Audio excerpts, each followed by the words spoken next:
Hey guys, Micey here with HowToMen. Those who've been following me for a while know that I've used an Android device pretty much all my life, 10 years to be exact, and I've never had an iPhone ever.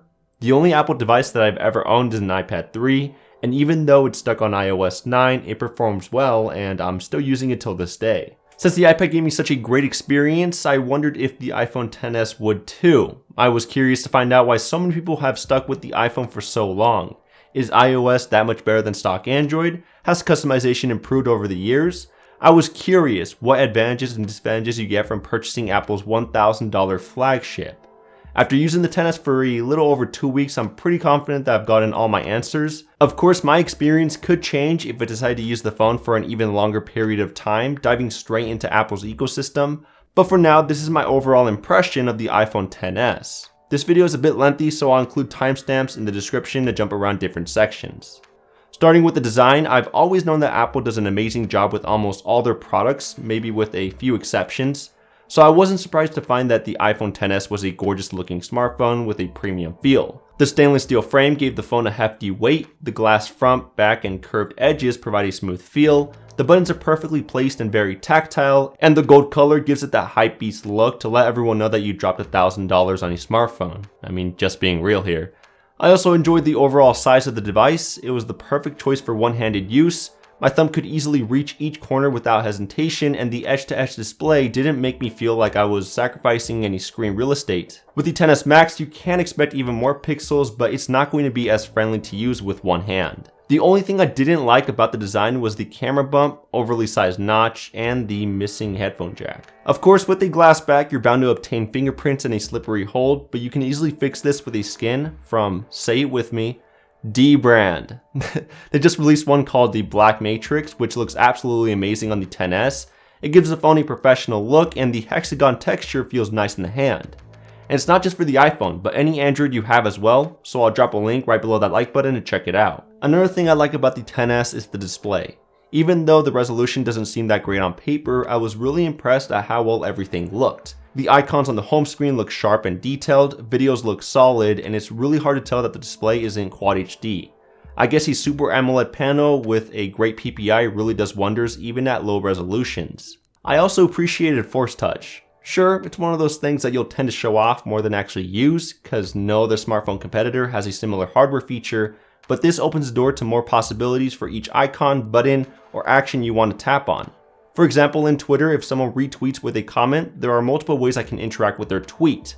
I can quickly tap on it to open the tweet in full screen, long press to bring up the menu, and with Apple's Force Touch, I can also press down on the screen to quickly preview the tweet that was retweeted, and press down even harder if I want to open the retweeted tweet within its own page. That's something you can't do on Android.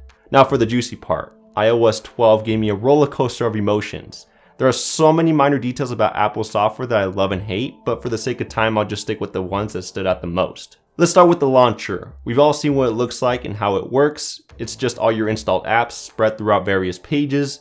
The leftmost screen is your widgets page, which you can customize to your likings. Force pressing an app will bring up its quick shortcuts and widgets, and a swipe down will bring up a universal search engine with amazing integration for all your apps, web searches, and shortcuts. You can also delete apps straight from the home screen, which I dig, create folders, and move apps around, but that's it. You literally cannot customize anything else about the home screen except simple stuff like wallpaper, or even use a third-party launcher, which is sad. After 10 years, I thought Apple would give their users a bit more freedom. For clarification, you can't change the grid size, you can only have 4 apps in the dock, there is no icon pack support, you can't move screens around, you can't place shortcuts or widgets on any screen besides the leftmost screen, and so forth. I'm also not a big fan of the organization. If you're going to make your stock launcher just a couple of pages filled with apps, then at least let me categorize the apps automatically in a way that makes sense to me, like alphabetical order. When I download an app, I don't want it to automatically show up on the last page, I want it to be alphabetized. Lastly, in the widgets panel, I don't like that you can't see a preview of the widget before placing it on the panel. I had to add the widget to the panel to be able to see what it even looks like. That's kind of annoying, especially considering that I have over 30 widget names to choose from. Moving on to a more positive note, iOS has a strong community of third-party app developers. Since there aren't that many iPhone models out there, especially when compared to Android devices, app developers in iOS, don't have a hard time making their apps compatible. So it's really rare to find a third-party app that is extremely buggy or doesn't work with your phone. You also get a few more amazing apps that Android doesn't have, such as Vellum, which is by far the best wallpaper app I have ever used, shortcuts to create quick shortcuts such as flipping a coin, combining screenshots, calculating a tip, quickly enabling battery saver, and more, Dive Inside, which is a fun game to explore the depths of the ocean, Deliveries is an all-in-one package tracking app for various services such as UPS, USPS, FedEx, DHL, and more. But of course, I missed quite a few apps from Android, such as Relay for Reddit, which is by far the best Reddit app I have ever used. Google apps such as Maps and YouTube feel a bit outdated on iOS and are missing a few features from Android. Stop Ad gets rid of ads, and a few more indie apps. Speaking of apps, let's talk about everyone's favorite one on iOS, iMessage. This application is one of the main reasons why many people don't switch to Android, especially in the US. It's like joining an exclusive group and then having a hard time leaving it. When you message other iPhone users, those conversations get special benefits. For example, you can see when the other person is typing and when they've seen your message. There's support for high quality photos. You can play games with each other, send payments with Apple Pay, send an Animoji or Memoji for laughter, send messages with cool looking effects, my favorite feature, and more. Plus, if you have a Mac, you can experience cross-device integration with iMessage straight from your computer. Sure, this is basic stuff for those who use WhatsApp or even Facebook Messenger, but you need to understand that many people in the US use iMessage, and those that don't, aka Android users, tend to use SMS because of all those iMessage users out there. It's mostly a US problem. So in my opinion, iMessage is a great messenger with extra benefits if you message other people with an iPhone, but I have read a couple articles that iMessage can cause some problems when switching back to Android. My good friend David Ruddick over at Android Police said in his review of the iPhone X that some of his contacts may have sent him messages after he switched back to Android, which he never received. His conclusion was that iMessage, for all its benefits, is probably Apple abusing its power over an ecosystem at its very worst.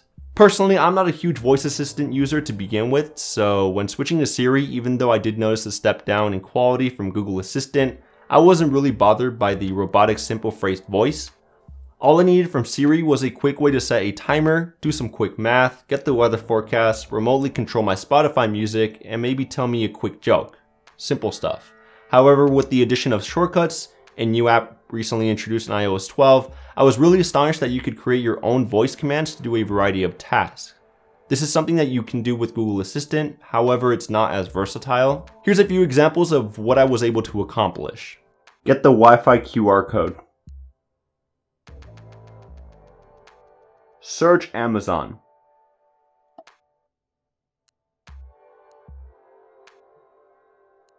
Combine screenshots.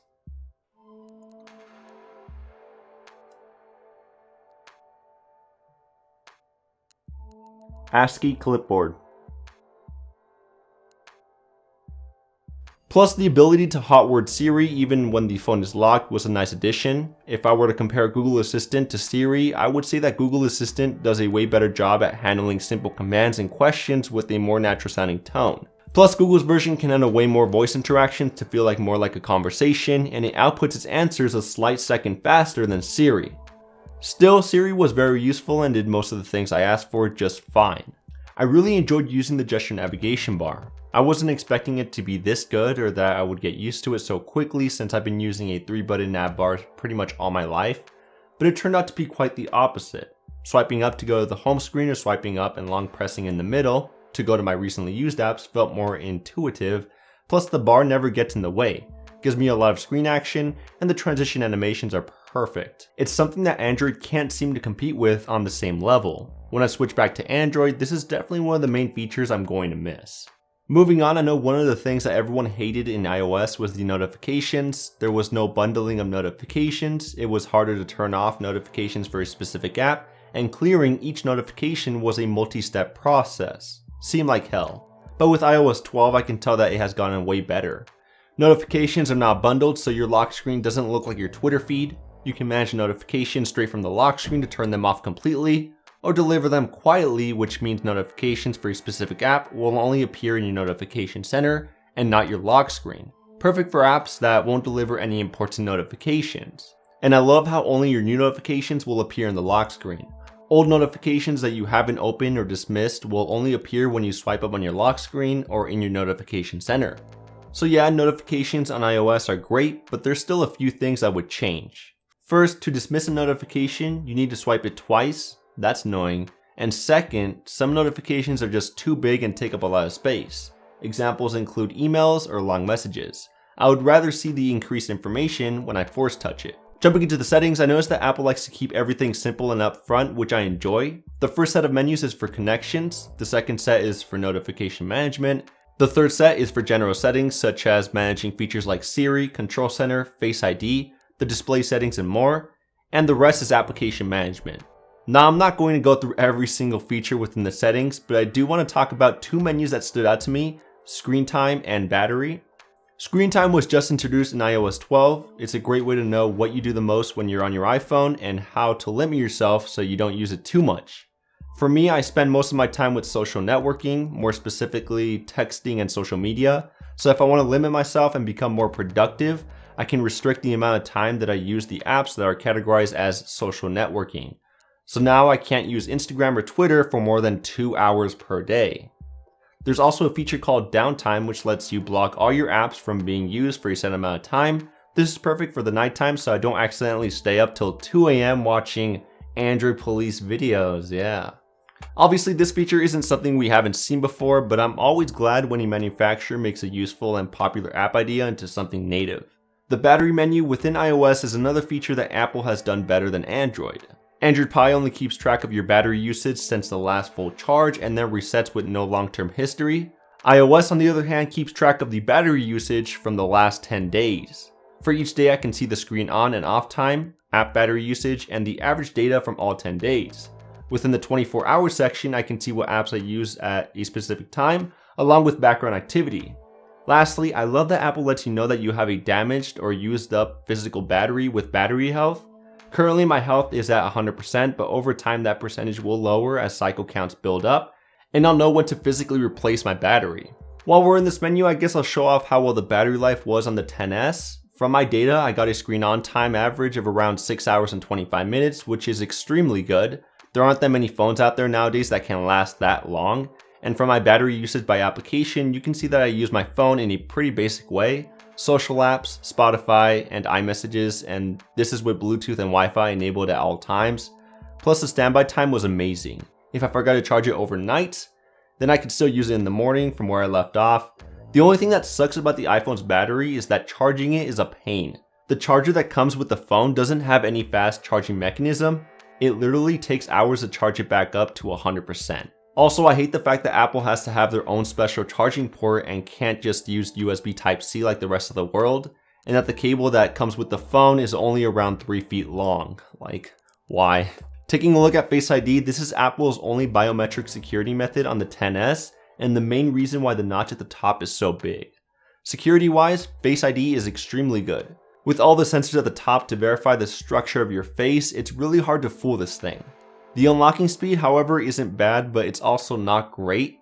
I do find it annoying that I need to stare directly into the phone to unlock it, and sometimes, usually at night, it takes a few extra tries to unlock. For comparison, the OnePlus 6's Face Unlock feature can unlock way faster, but it's not as secure.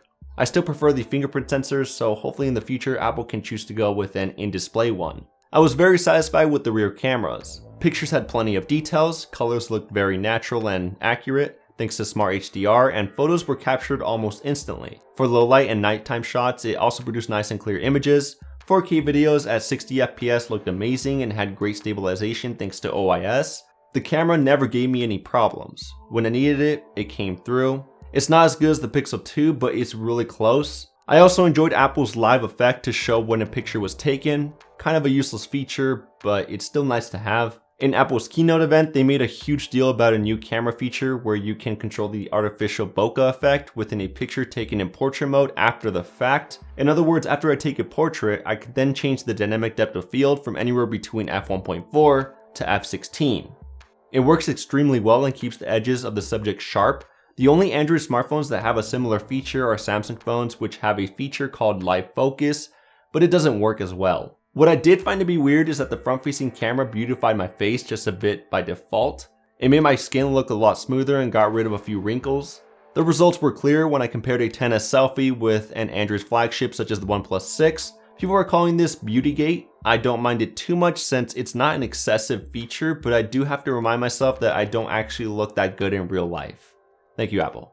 Probably the best feature of the iPhone XS is the performance. This is by far the most fluid smartphone I have ever used. Animations are buttery smooth, everything loads up quickly, and it's the perfect phone for amazing gaming performance. Of course, this is due to Apple's new chip called the A12 Bionic, which can even outperform Qualcomm's latest Snapdragon 845 chipset. I compare the XS to the OnePlus 6 since I believe that's the fastest Android phone out right now, and my results varied. When opening apps, both phones had similar timings, but it's pretty obvious that OnePlus and Android in general has an increased scale in animation, transition, and scroll time to make the device look a bit faster. For example, with the same swipe force on the OnePlus 6 in Twitter or Instagram, I was able to load way more content than I could on the XS. What I am certain about is that the iPhone is way more fluid and smoother than the OnePlus 6. For those wanting to see technical results, I ran benchmark 4 on both phones and the iPhone XS came out on top. But don't take it the wrong way, both phones are extremely fast and the difference in real world performance isn't enormous in my opinion. Lastly, I wanted to do a speed run of some of the things I liked and didn't like about the XS. Starting with the pros, I loved Apple's attention to detail on the XS, like the option to customize the vibration feedback, the memorable selection of default sound effects, and the beautiful and unique animations. I also love the native screen recording feature. The recordings come out looking perfect. This is something that I wish Android had natively since there aren't that many screen recording apps out there that work well. The mute switch came in handy for situations where I don't want to pull out my phone to mute the device. I appreciate its IP68 water resistance, support for all 4 major US carriers, NFC, great sounding stereo speakers, 120Hz touch sensing, wireless charging, and the option to upgrade the storage space to up to 512GB, even though it costs a fortune. Features that I don't like and didn't mention before include the stock keyboard since its autocorrect isn't nearly as good as Gboard and it doesn't have swipe functionality. The XS doesn't have an LED light or ambient display, so I never know when notifications come in. Unless of course I see the screen turn on or I don't have the device muted. I wish the XS had a bit more RAM, as I did encounter my background music from Spotify turning off a few times when I opened too many applications.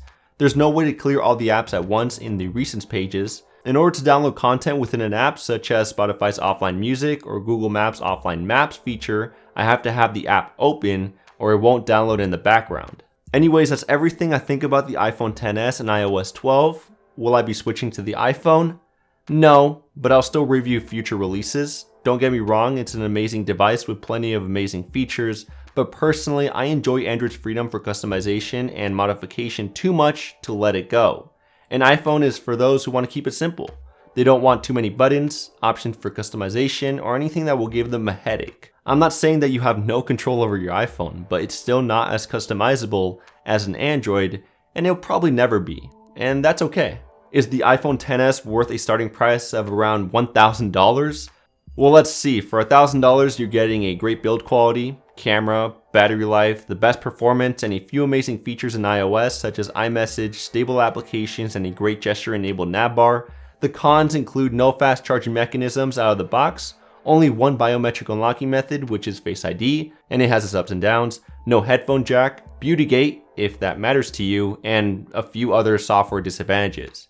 I definitely think that it's not worth the $1,000 if you have the iPhone 10 or even the iPhone 8 or 7 because I'm pretty sure that you have the same experience. But it's worth the purchase if you're already in the Apple ecosystem and you're coming from a really old iPhone such as the 6 or 6S. Lastly, would I recommend an Android user the iPhone XS? That's a tough one because it depends on the person. The thing about switching to another platform is that you'll most likely find one or more features that you really like on Android and that iOS doesn't have, or vice versa, and that could be the only reason you don't want to switch. So for now, I'll stick to explaining the pros and cons of using an iPhone and you can decide for yourself if it's worth the switch. Either ways, that's been my experience with the iPhone XS. I know it's going to be a war zone down in the comments, so just keep it clean. Don't forget to check out some skins from dbrand, and I'll see you guys in the next one. Kapow!